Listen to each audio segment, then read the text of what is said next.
Clause 7, product or service realization, is at the heart of how the organization conducts its business, produces its product, or provides its service.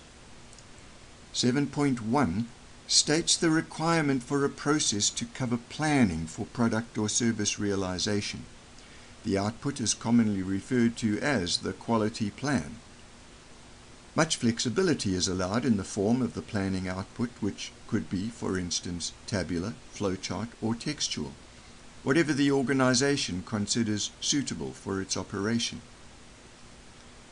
The plan will identify the what, the how, and the who of its product or service realization in terms of quality objectives, requirements, processes, documents, resources, verification or testing, and records showing evidence of meeting requirements.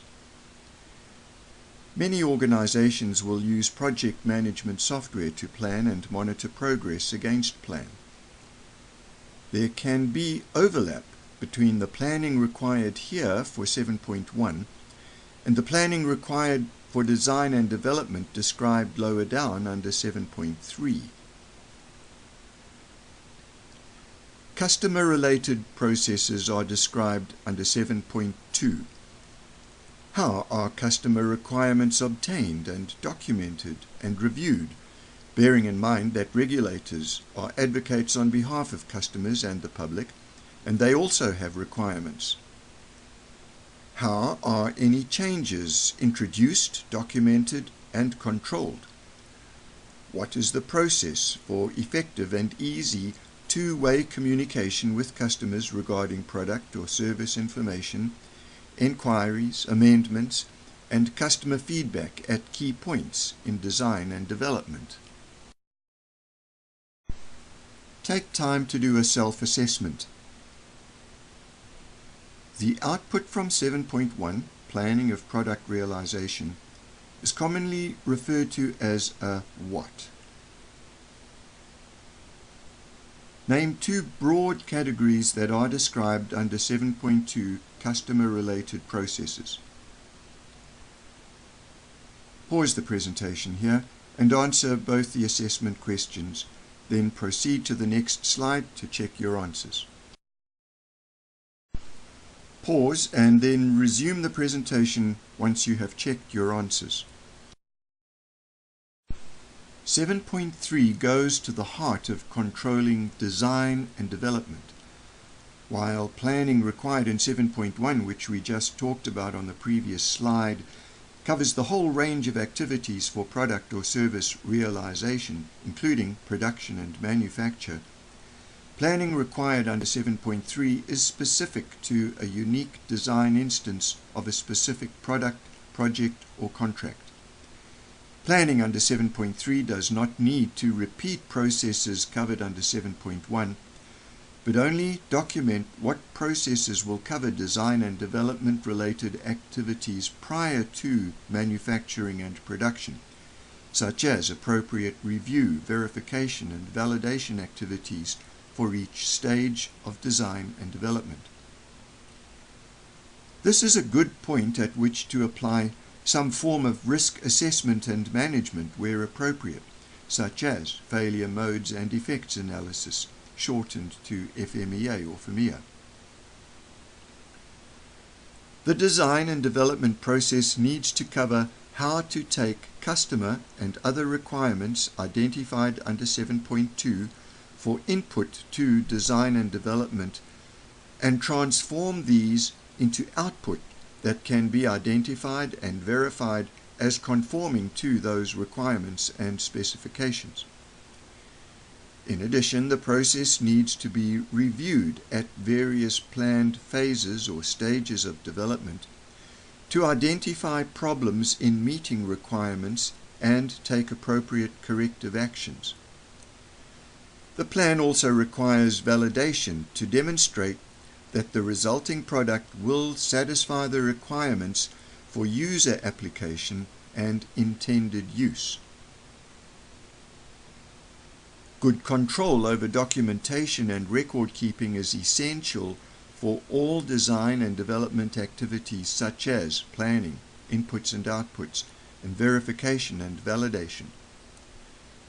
It is also important to demonstrate control over design and development changes, which happen more often than not. Time for another self-assessment. Identify the incorrect element in planning under 7.3 Design and Development. Requirements review, verification, validation, product inspection. Why is that not in scope? What activity helps to identify problems in meeting requirements and taking appropriate corrective actions? Pause the presentation here, answer all the assessment questions, then proceed to the next slide to check your answers. Pause and then resume the presentation once you have checked your answers. The purchasing process required by 7.4 of the standard ensures suppliers are evaluated and selected based on their ability to provide products and services that meet requirements. This requires the gathering and recording of very specific purchasing information and verification and inspection of purchased product. This verification or inspection may occur upon delivery at the receiving station or at the supplier's premises. The production process as required by 7.5 covers the manufacture of product and subsequent provision of service. This requires that production be carried out under controlled conditions according to a production plan, including, for instance, the use of equipment predetermined as suitable and reliable and subject to monitoring or measurement if applicable. There shall also be planned appropriate activities governing product release and delivery and post-delivery service. Sometimes it is not possible to adequately or reliably verify production output by, say, monitoring or measurement without destroying the product. In such cases, the production process needs to be validated for its ability to achieve planned results prior to commencement of production. There may also be a need for periodic revalidation. 7.5 requires the proper care of customer property while under the control of the organization. Customer property may include intellectual property and personal data. Finally, this clause also requires that product be uniquely identified and traced where this is appropriate. This may be done in various ways, including configuration management. This also helps with the requirement for product to be preserved in a good state of conformance in its whole and in its parts throughout the stages of processing through to final delivery. As regards the control of monitoring and measuring equipment, calibration can be done internally or by a supplied service. If this is done by a service supplier, it shall be done according to the purchasing process in 7.4. If your company does its own calibration internally, then this needs to be done following a procedure in accordance with clause 7.6. This requires good record keeping, which will almost certainly be reviewed by auditors. Take time to do a self-assessment. Verification or inspection of goods from suppliers must be done upon delivery at goods receiving. True or false? Using suitable equipment subject to monitoring and measurement is an instance of carrying out production under what conditions? When is it necessary to validate a production process? How is monitoring and measuring equipment controlled?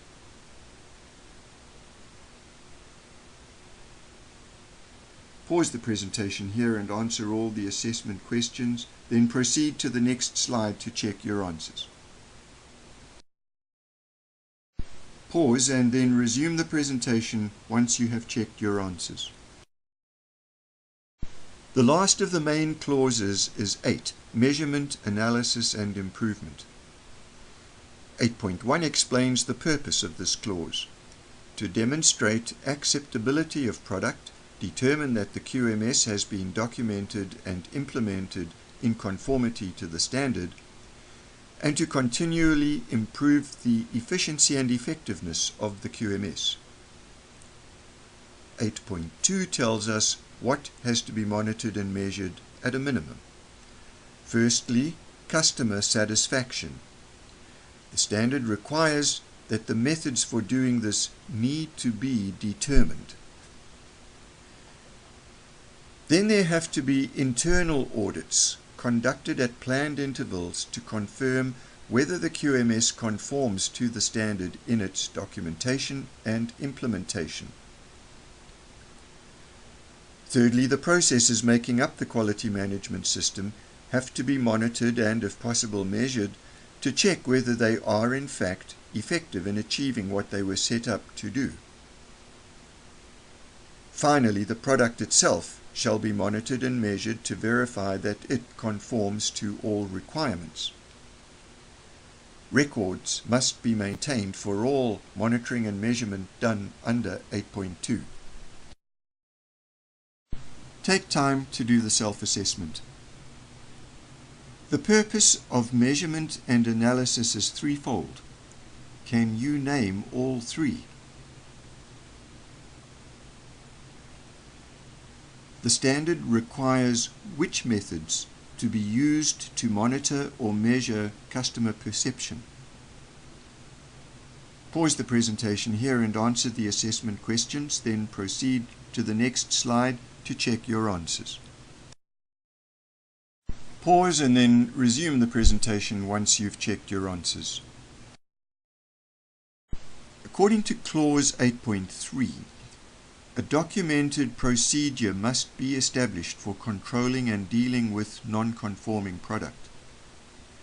The first obligation regarding non-conforming product is to identify it as such and prevent its unintended delivery or use.